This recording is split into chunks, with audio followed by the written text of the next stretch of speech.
In this video, I'll be giving you some tips on how to land your first job as an international student in the UK. Original Batman. The beats.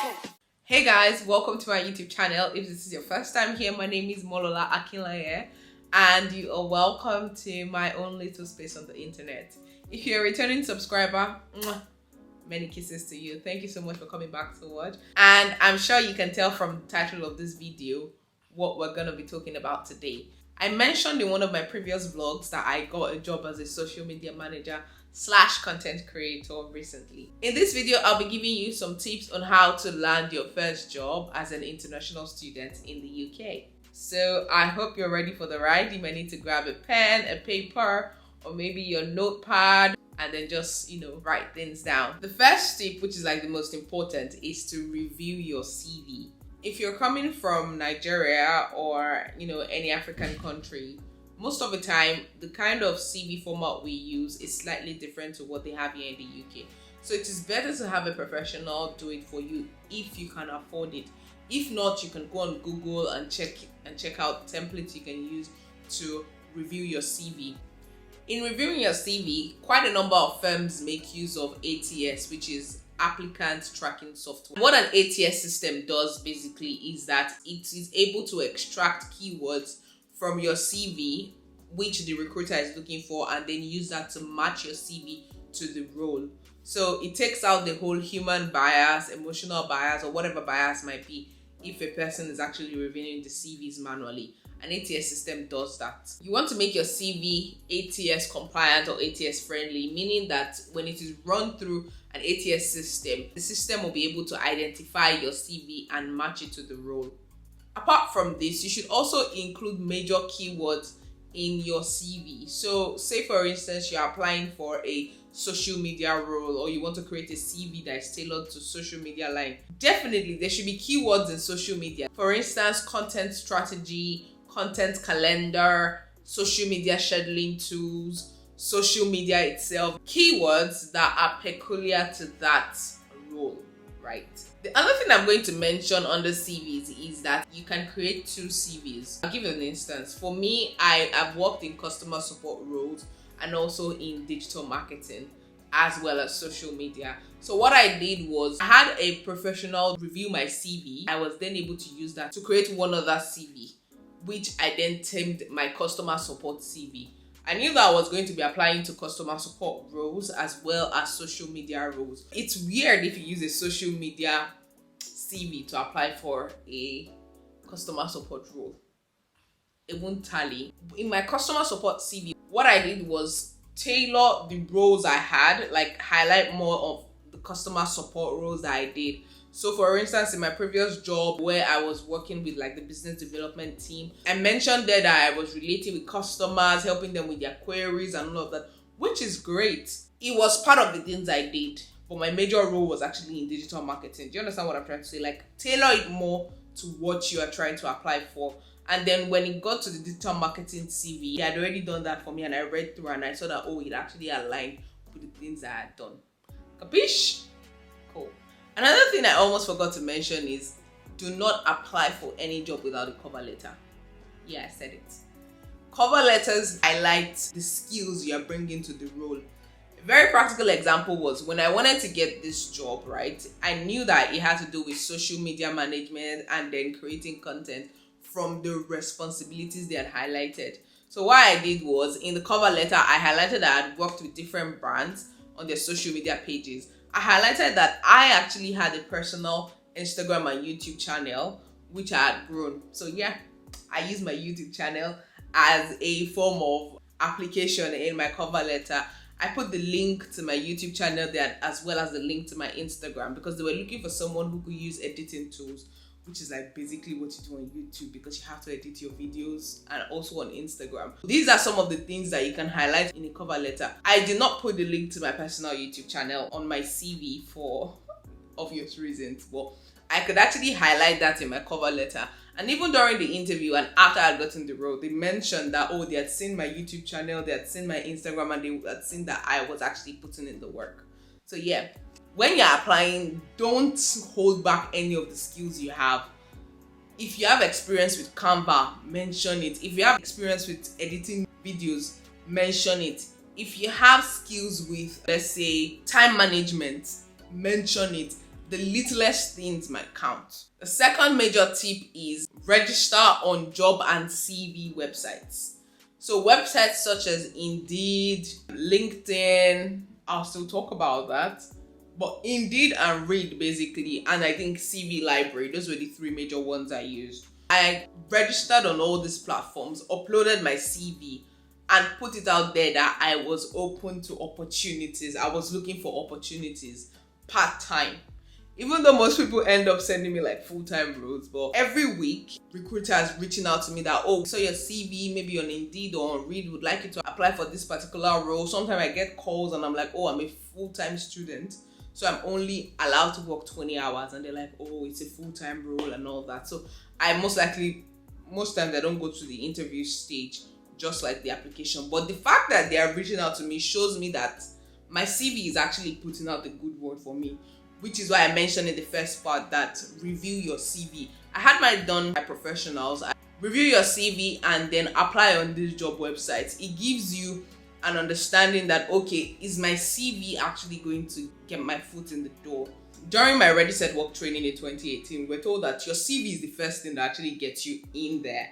So minus the interview, minus the callbacks, your CV, is it actually putting you out there? Are people reaching out to you based on what they can see from your CV first? Because if nobody can reach out to you through your CV, then I'm so sorry, what else are you doing? Because your CV has to actually put the foot in the door for you. So please review your CV and then register on these different websites. I remember also in January, I used to go on Google and search 20 hours per week jobs Manchester. I used Google, I used Indeed, and I used LinkedIn, I used CV Library. I used like a lot of platforms, and here we are today. I've got a job. The next thing I'm gonna say is do not underestimate your school's resources. So a lot of people tend to, look over what does the school even want to offer, or I've heard all of that, but always do your best to look into it. My current role, I saw it actually posted on the social media channel of one of the school's handles. And I was just like, this seems interesting. And it was like, oh, it's 12 hours per week. It's not up to 20 hours. Meanwhile, I had already been interviewed at my previous job that I quit. But I was like, they hadn't called me back. So what do I have to lose? Let me just apply. And then I created a cover letter, applied and did all of that. And right now, it's just been good news all the way. Everything has just been going well. My 12 hours is likely going to be increased to 20 hours a week. I got a pay upgrade already by the first week of the job. So don't underestimate your school's resources. Follow their social media handles. Register on Unitemps. Unitemps is like the temporary services for most schools in the UK. So they'll send you job alerts. You can check it. Oh, I want to apply for this job. I'd already applied for one previous job on Unitemps that I was rejected. Well, they interviewed me and then they were like, oh, so sorry, we had to go with another candidate. But then by the second application, I already got the role. So what we talking about, people? What we talking about? The next tip is optimize your LinkedIn profile. Fam. LinkedIn is underrated when it comes to career development. You have to optimize your profile and make yourself accessible. Fun fact, the first interview I ever did when I got into the UK was, I think it was 2 weeks after I got into the UK. It was for an unpaid internship that I saw on LinkedIn and applied.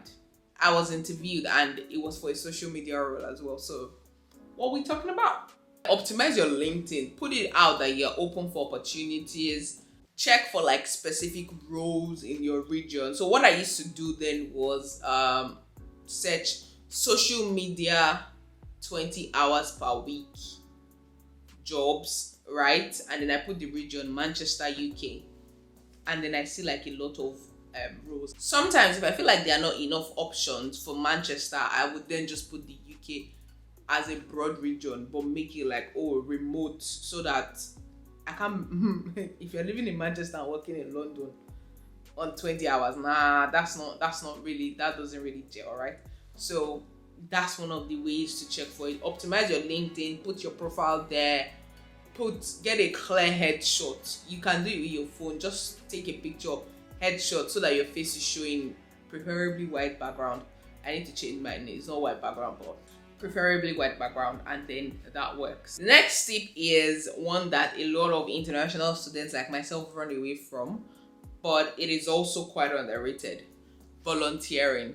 You can volunteer at different places in your county. I know that they take volunteers at British Heart, they take volunteers I think at Age, and then at some other organizations. What volunteering does is it might not give you any pay, right? Some volunteering roles, they're paid, but most of them are not paid. Even if they're not paying you, you're going to be getting experience. I spoke to a couple of people and I've been hearing like, oh, we don't have 3 months experience or 6 months experience in the UK.